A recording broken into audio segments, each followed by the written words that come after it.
জুমার দিন মৃত্যু হলে কি কবরের আযাব মাফ হয়ে যাবে?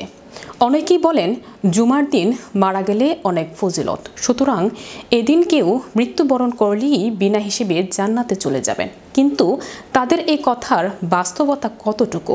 ইসলাম এ ব্যাপারে কি বলে? বিস্তারিত থাকছে নেক্সট রিপোর্টে।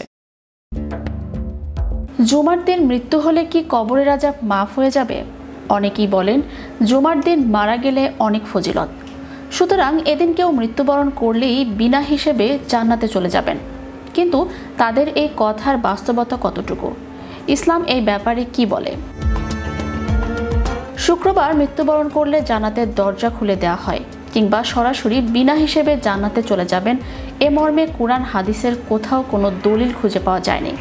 তবে কবরের আযাব থেকে বাঁচার ব্যাপারে হাদিসে বর্ণিত হয়েছে।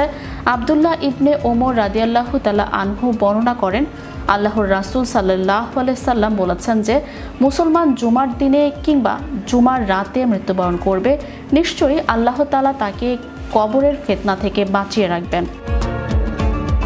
উপর্যুক্ত হাদিসের আলোকে ইসলামী স্কলারগণ বলে থাকেন যে শুক্রবার মৃত্যুবরণ করলে বিনা হিসেবে জান্নাত বা কিয়ামত পর্যন্ত কবরের আযাব মাফ, এ কথা বলার কোনো সুযোগ নেই। এ সম্পর্কে মোল্লা আলী কারি রাদিয়াল্লাহু তাআলা আনহু বলেন, জুমার দিনে বা রাতে যে মারা যাবে তার থেকে কবরের আযাব উঠিয়ে নেওয়া হবে।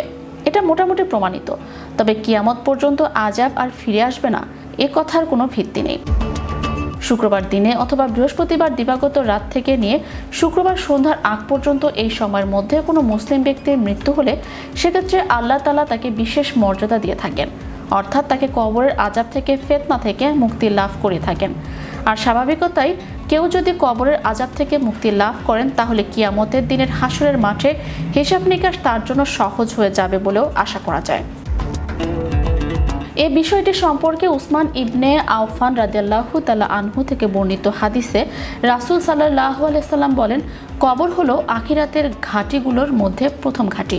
এই ঘাঁটিতে যদি কারোর জন্য প্রশ্নোত্তর সহজ করে দেওয়া হয়, এই ঘাঁটিতে যদি কেউ কোনো বড় বিপদে না পড়েন, অর্থাৎ সহজেই পার পেয়ে যান, তাহলে পরবর্তী ধাপগুলো তিনি সহজেই উত্তীর্ণ হতে পারেন, সেই আশা করা যায়। হাদিসে আরও বলা হয়েছে, আর যদি কবরের ঘাটটি কারোর জন্য কঠিন হয়ে যায় তাহলে পরবর্তী যে ধাপগুলো রয়েছে সেগুলো আরও কঠিন হবে। এই হাদিসগুলোর আলোকে বোঝা যায় জুমার দিনে কারো মৃত্যু হলে সেটা নিঃসন্দেহে একটি ভালো বা শুভ সংকেত, অর্থাৎ বলা যায় সে ব্যক্তি ভালো মৃত্যুবরণ করলেন এবং এর ফলে তার আখিরাতের প্রতিটি ধাপ তার জন্য সহজ হবে আশা করা যায়।